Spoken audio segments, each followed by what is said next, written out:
Good morning, good afternoon, good evening, wherever you are. I'm your host, Dr. Haider Shah. On behalf of Kalwas, I would like to welcome all of you to this webinar. Thank you very much for joining us. Today, we have another very interesting topic, and I'm really honored to welcome and introduce our distinguished guest speaker who is going to talk about how to determine predatory journals and publisher. As a beginner researcher, it is very important to know about the journal's reputation and how can they learn about predatory journals, what are the different things which needs to be considered while submitting your paper. So indeed a very interesting topic, and I'm sure you will learn a lot about all these things because we have an expert with us in today's this session. So stay tuned because an amazing stuff are coming ahead in this session. So before we start, I would like to thank Alwas for arranging such enlightenment sessions, for their support and providing us such a wonderful platform. The aim of Calvas is to give you the opportunity to connect and interact with world-renowned speakers, academic leaders, teachers, authors, researchers, experts, professionals, and businessmen to learn from their experiences, recommendations, suggestions, and tips which will create an impact and will enable you to learn and develop yourself in order to grow and transform individually as well as to contribute to the world in a positive way. As our slogan is come, learn, and share knowledge. So today we have an amazing person as guest. We have invited him for third time as he is one of the best speaker and a wonderful speaker. And there were a lot of requests to arrange another session with him. And he was kind enough that he accepted our invitation. So let me introduce him formally. He is a graduate doctor of public administration from Urdanita City University class of 2016 and a graduate of second doctorate degree Ph.D. in the development education at the Central Luzon State University Philippines class of 2022. After obtaining his doctorate degree, he was promoted and designated to the position of assistant director, extension coordinator and associate professor 5 of the Department of Research Development and Extension in the Philippine Merchant Marine Academy. And he has gave him an opportunity to work with different international research institutions such as director of EXED Research Institute Malaysia, lecturer in the graduate school Columban College, and at a President Ramon Magsaysay State University Zambales. He was also appointed as an editor-in-chief of the International Journal of Multidisciplinary Applied Business and Education Research, Indonesia. As a researcher by heart, he is an external peer reviewer in various international research journals and has been invited as a keynote resource speaker at various international conferences abroad and at international universities around the globe. In addition to that, he was named an outstanding alumnus of the Graduate School of Urdanita University in 2019 and a multi-awarded international researcher and global leader for 2020 to the present. Recently, he was appointed as the ambassador at large, country ambassador at and a director for the International Human Rights Movement Philippines under the umbrella of the United Nations. At present, he was appointed as technical research evaluator by the Department of Science and Technology, and he published numerous research publications in terms of articles as well as the books in Europe, Indonesia, and India. Last but not the least, he's a wonderful speaker, author, teacher, researcher, professional, and above everything, a great human being. So please help me in welcoming our guest, Professor FROILAN MOBO. Welcome to the Carvas platform once again, Prof, and thank you very much for accepting our invitation. Good evening, and thank you once again, Dr. Shah, for inviting me for the third time in this virtual platform. So, before I start, I'd like to greet all my friends from the Philippines. Mabuhay and good evening, and welcome to our virtual platform. Yes, thank you very much, Prof. And it's really pleasure to have you because every session you share with us so wonderful information and knowledge, which are very important for our understanding regarding the different things. And now you have taken a very wonderful topic that is the predatory journal because a lot of researchers are facing this issue. We are looking upon the way you are going to share with us the valuable information. So over to you, Prof. Thank you. Thank you. So, once again, good evening. So, I was tasked for this evening to discuss about how to determine predatory journals, and of course, it's very important to know, of course, the also a predatory publisher. So uh, uh, part of that, what makes a journal predatory? So there are a few questions that we need to consider because predatory journals take advantage of authors by asking them to publish for a fee without providing peer review or editing services. Sometimes they will be able to lure you around by telling them that the journal or even the publisher is indexed in a highly scholarly databases such as Scopus or Web of Science. But part of that, they do not follow, of course, proper protocol standards that pass the international standard under the copy. So they usually offer a quick turnaround in publication of manuscript. Sometimes they would be able to accept, of course, your paper in a matter of 1 day, sometimes in a matter of hour. So those things are really alerting on us because uh, especially for the first time to publish their paper, they should be aware of what will be the consequences once the paper was been accepted or being published in a predatory journal. Even of course a Scopus journal sometimes might be considered predatory. So we should be careful on that area on how to determine predatory publishers and of course a predatory journal. And there are 6 ways to spot a predatory journal. Okay?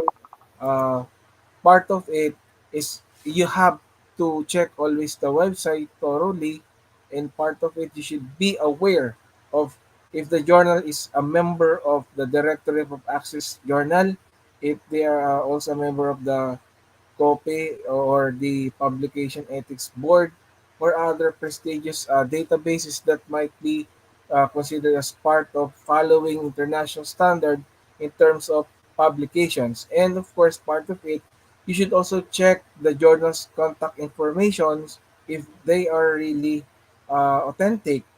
And of course, you do a lot of research on the part of the editorial board, especially that nowadays they tend to copy and paste uh, names coming from a reputable journal, and they will tend to clone it as part of.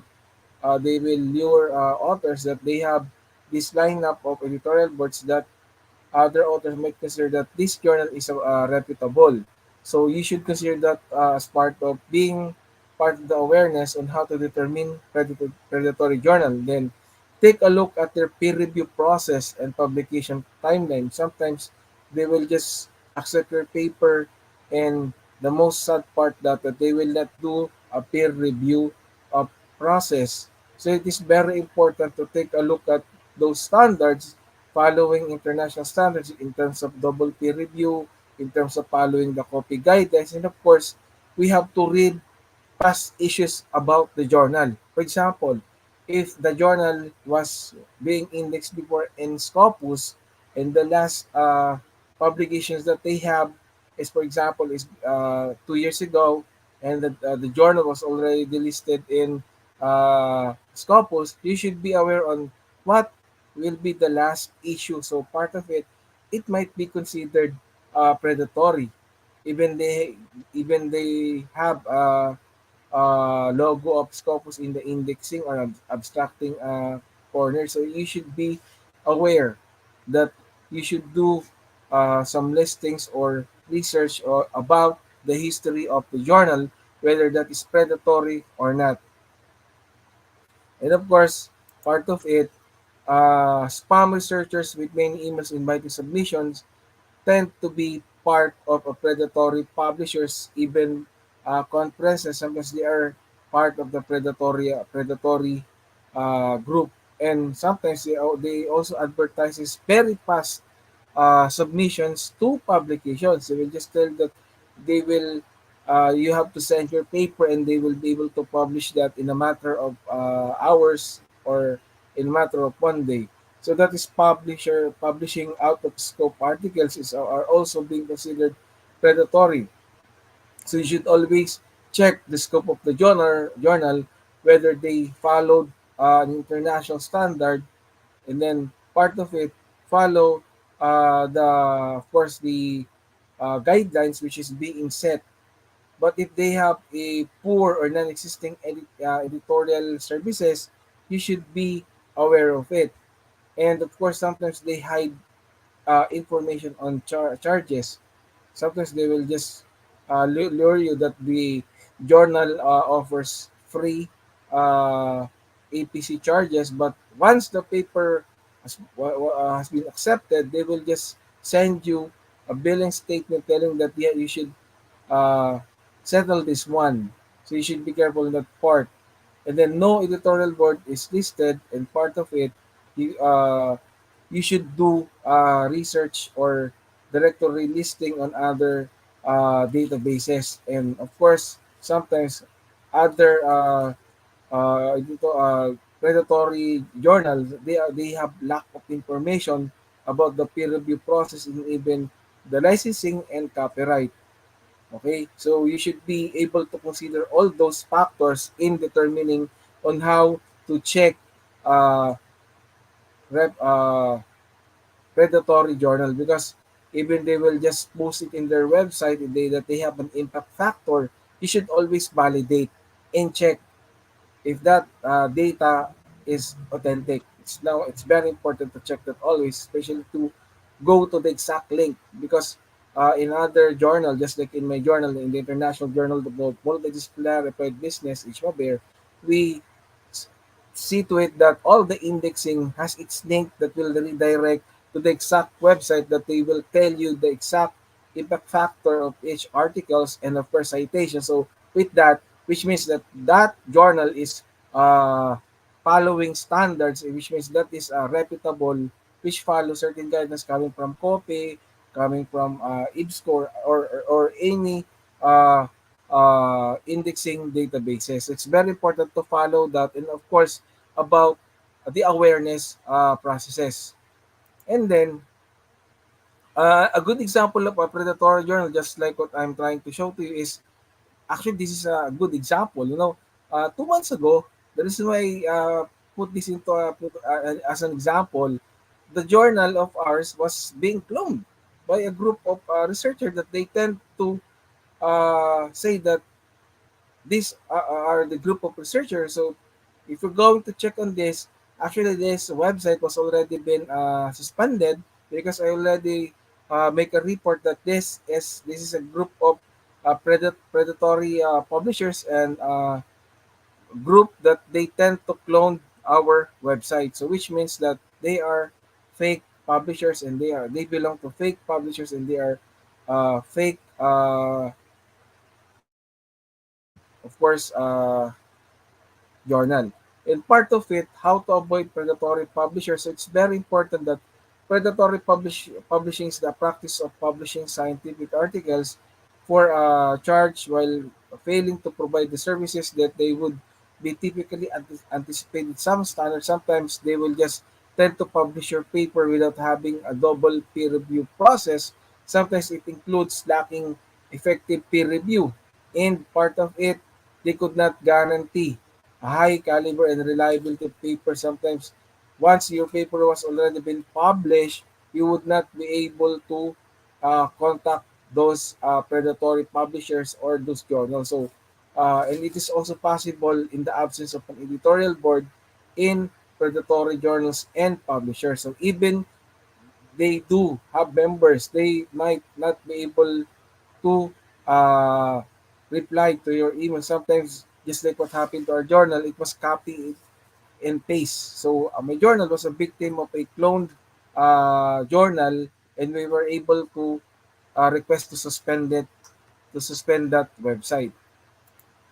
So predatory publishing does not have a single or agreed definition, although there are several meanings available a part of it. So universally accepted, but part of it they do not practice particular ethical standard in terms of publication and in terms of uh, following the compliance, for example, in Scopus, in Claribus Analytics Web of Science, in other research databases. So you should know the guidelines on how to check on it, especially for the first time author to submit and publish their articles. It's very important always to check the scope of the journal, the editorial board, if they have a profile that which is clickable and can be located. So it's very important to check that, the impact factor, if it's consistent, and of course, other areas that it is very important. Okay, most of it. And of course, fact checking of book publishers is very important. Okay, to check other areas that might be considered predatory. So you should check the history, the cross references, if they really, uh, uh, for example, if they really partnered with Web of Science or Scopus. It's very important to do that, to check everything, because it can it's very easy to incorporate the logo of Scopus or Web of Science in the website without knowing the exact accreditation. So and then publishers with unnecessary cost and fees sometimes is also considered predatory. So part of it you should do research, and part of it no other areas. For example, despite the fact that reputable self-publishing business in other areas may be considered fraud. So it's very important to check the history or other review to consider that journal is part of a reputable journal or publisher. So it's very important to do that, especially when you send a proposal or your manuscript. It's very important to follow guidance and steps in submission. Sometimes a review process will take sometimes 7 months or 1 month for a past review. So if that kind of review process takes a lot of time, which means that is a reputable journal, but or reputable publisher. But if the process will only take 1 day or matter of hours, which means that is considered predatory. So there are a lot of ways to determine it by doing research or check in the Bell's list if that our journal or publisher belongs to uh, list of predatory journal or publishers. And of course, double check always the paper and results of the peer review and other areas that might be considered part of it. That's why in the predatory publishing, according to the COPE or the Committee on Publication Ethics, this predatory journal is definitely defined as they can only for profit open access journal publication without following certain standard. Just like what I mentioned a while ago, it is very important to double check everything about the awareness on how to determine predatory journals and predatory publishers. And also, I would also like to include part of it that there are also predatory conferences which will just invite you to send papers or uh, they will just invite you to submit a book proposal that they notifying that they have read your article. Then they want to invite you to submit a particular topic for possible book publications or submissions for journal publication. And of course, why predatory publishing or journal is harmful? Because they do not, they will just lure you around. They will not follow legitimate standards, and they will just give you a quick promise that your paper will be accepted. They will not go on the review process. And sometimes on that part, you should heighten your awareness and increase understanding of predatory publisher who are doing those malpractices in terms of research publications. It's very important to check every aspect in terms of acceptance, submissions, indexing. Of course, it's very important, especially if those accreditation or indexes are has a direct link. If it doesn't have, you should make making sure that you have to do another way to review it. And of course, predatory publishers share common characteristics, just like what I mentioned a while ago. They do not follow standards. They do not follow accepted scholarly publishing as part of their best practices. low publishing quality with many errors sometimes in spelling and grammar, false claim about the services that they will tell you that they have a double peer review or editorial services. And of course, they offer the chance to publish their research that has already been published in a legitimate publication. So that is a no-no process. It's very important to check it. That's why in my journal, we always tend to check the similarity indexes. So before we go on the peer review process, we make it sure that we follow guidelines that we have to check the similarity uh, indexing or index. So those are the general rule or standards that we have to follow. And of course, unethical practices which is being done, such as receiving spam mail regarding submission of papers or uh, book that you need to submit to their uh, system. Then it's very important to know that, of course, then they will promise rapid publication. Okay? So it's very important to do that. The answer is, sir, can I retract it? Of course, once you have known that the publishers and or the journal is part belongs to predatory, you can uh, withdraw it by sending a letter of withdrawal or by sending by retracting them. Sometimes predatory journal they will not reply, but the general there is, as long as you have sent letter of withdrawal or a letter of that you want to retract it, then part of it, if you want to publish that in other publishers, you make it sure that you have sent that, then they will consider it. It depends on the publisher if they will accept it, or it depends on the journal, as long that you have submitted an exact withdrawal letter, because those are the international standards that we need to follow in accordance with the guidelines under copy or even in the DOWATCH, which is the Directory of Open Access Journal, because these databases cross-links with the Scopus and even with the Web of Science. So it's very important to follow standards. Even uh, it will take long on the review process, it is very meaningful. For example, in my case, I have three papers which was been accepted last year. I think that was around May. I received an acceptance letter, but it was published only this year.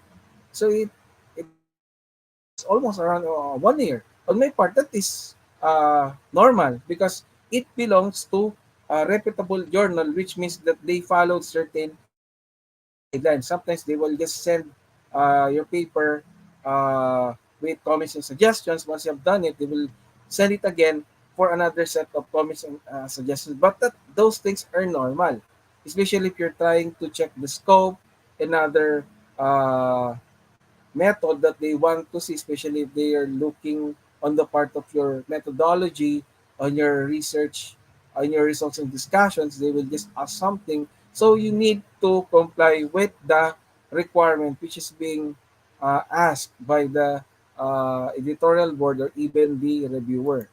So, of course, withdrawal of accepted manuscript from predatory can be done. Okay? So journal has been contracted by, this is a good example. A journal or book has been contacted by an author who would like to submit a review article, but the author responded to a request for invited review from a predatory journal without realizing it that it was a predatory journal. So the author submitted the article only to receive unexpected invoice and evidence that no peer review was been done. Then the author done several investigations that only shows that the later it was realized that the journal belongs to a predatory. So which means that you can send withdrawal letter, just like what I mentioned a while ago. So uh, as long as you are aware that you're doing the right thing and you are safe. Okay. Then to remove submitted manuscript from this journal, you will be able to send a withdrawal letter through email, or sometimes you can send it through other uh, platform. You can contact them.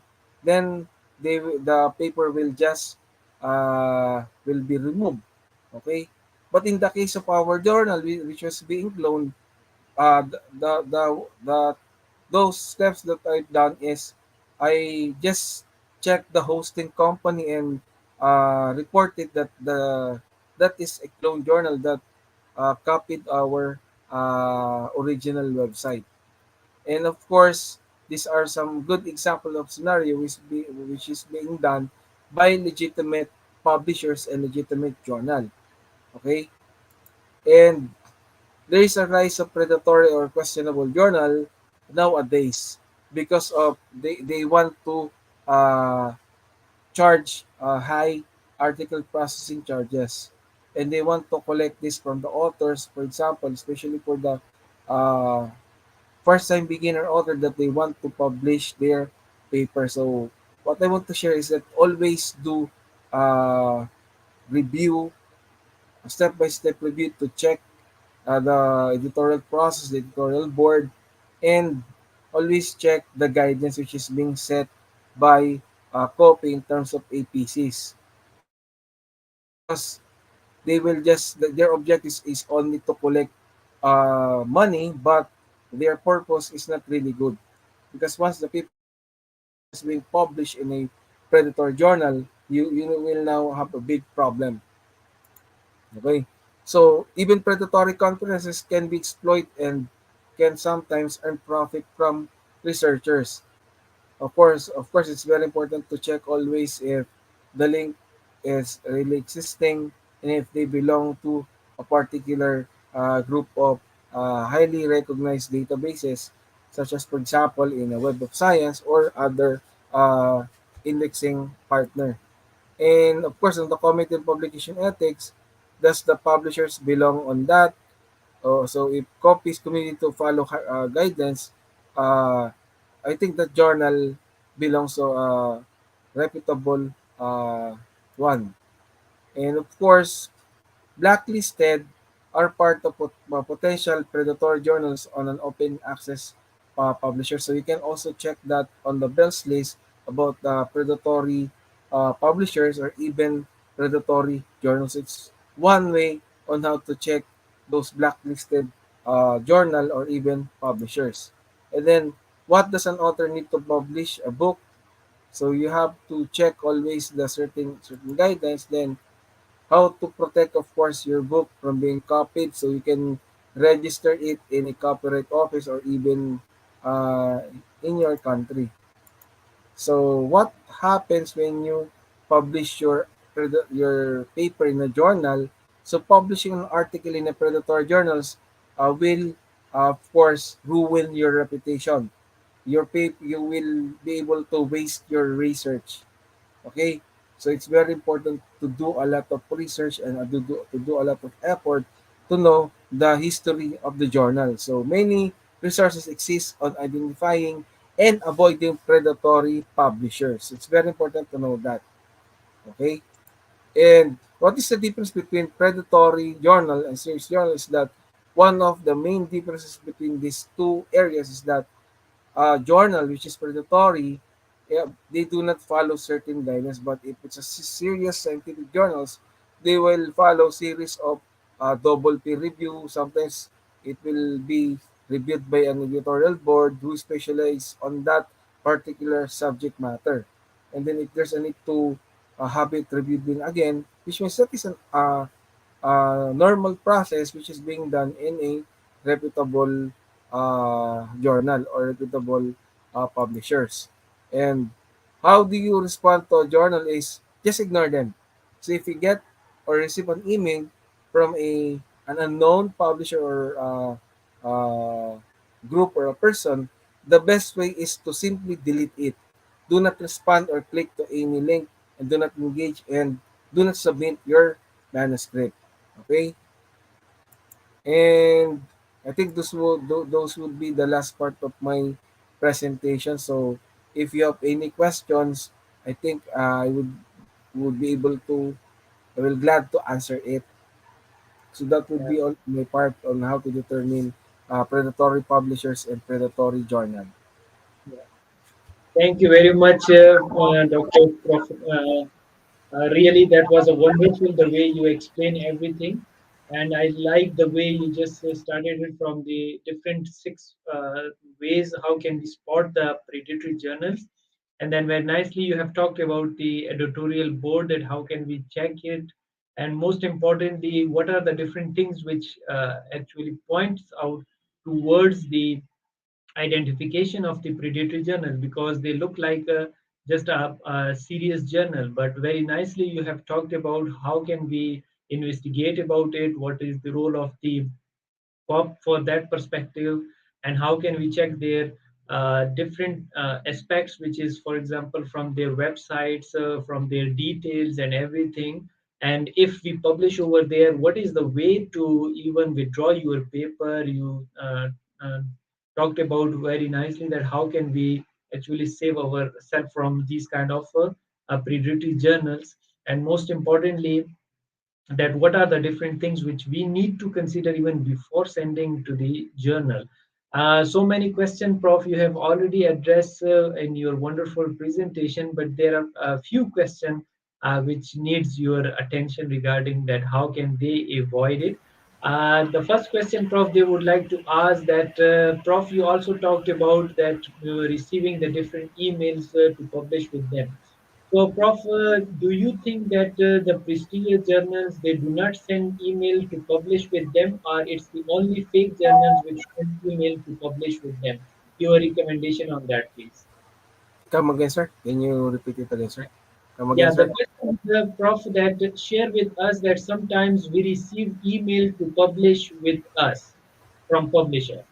And yeah, so do the prestigious journal also send email to publish with them, or this is the practice being done by the fake journalists only? Yes, please. Yeah, that's really true. So if you receive emails coming from publishers or journal or even conferences, so please ignore it, because which means it is a sign that they do they practice predatory practice. So you should always double check the link and other way on how to determine it. Okay, so be Wow. careful on that. Yes, thank you very much, Prof. And this is what they are looking for, to have answer and clarification on that. There is one another question, Prof. They need your recommendation that, Prof, please guide us that if the journal is not a blind peer review, it means is it fake? Yes, please. That is a case to case base, but really, when we go on the double blinded peer review, that is much better, because sometimes if there is a double blind review, which means that is really a good part, that those insights coming from the edit experts, especially on that, which means that they are following certain guidance, especially on my case, which was this journal is highly indexed in a science citation. Our paper was being accepted last year, so it was all published this month, only this month. So it means that several stages took places. Even I believe they follow double blinded peer review process, and even the editorial board already reviewed the process, and they sent back again another set of comments for us to revise it, because if they do not follow certain guidance, especially if the paper was being accepted without having any uh, comments and suggestions, so which means they do not follow standards. So it's very important to follow it on that. As long as they're following the copy, which means it is a safe paper in order to determine that journal is really a reputable one. Thank you very much, Prof. Really wonderful answer to this question. And we have another very interesting question, and that is that, dear Prof, please share with us that if ISSN number is not available online, then it means is it not the reliable journal and it is fake journal? Yes, please. In our experience, if the journal doesn't have any ISSN, I think that cases, which means that is a new journal. They are applying for an ISSN, which sometimes it will take almost 1 month or 2 months just to apply for it. It depends on the country. For example, in my case, our journal is based in Indonesia.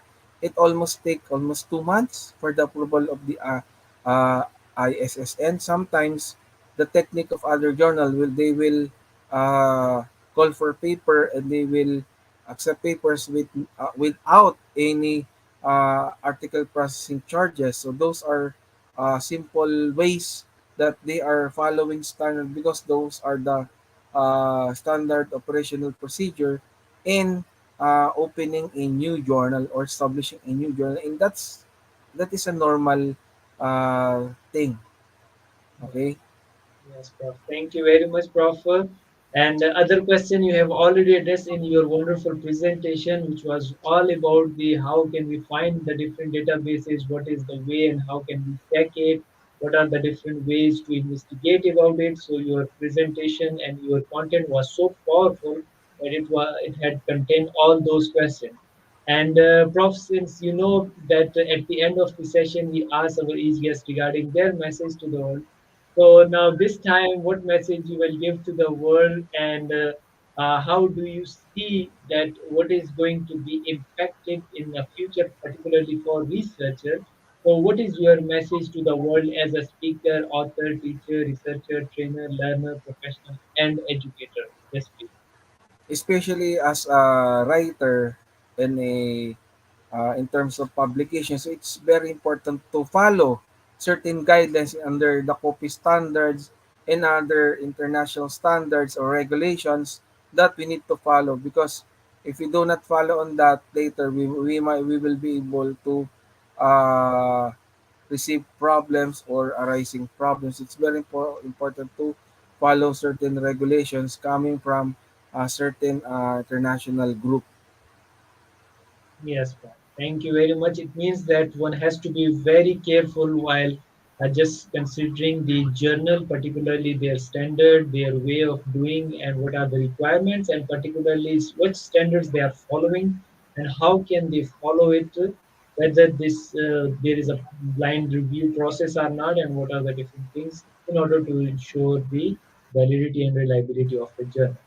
So thank you very much, Prof, once again, and please do follow our Thank you. distinguished guest speaker to his research work, and you can email him for future learning and guidance.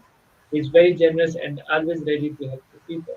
Moreover, wonderful explanation and powerful content which the great speaker has already elaborated will help you to learn and develop yourself in order to grow and transform, and to just give you the orientation towards how can you identify the predatory journals. So that's all we have time for today. And thank you once again, Prof. Dr. FROILAN MOBO. And I would like to thank our audience who join us. If you have any additional question about information shared today, please email us or connect with the speaker directly to his email or social media account. Thank you all for your support and liking our session. Stay tuned as many sessions are on the way. Please do not miss any session. Until next session, take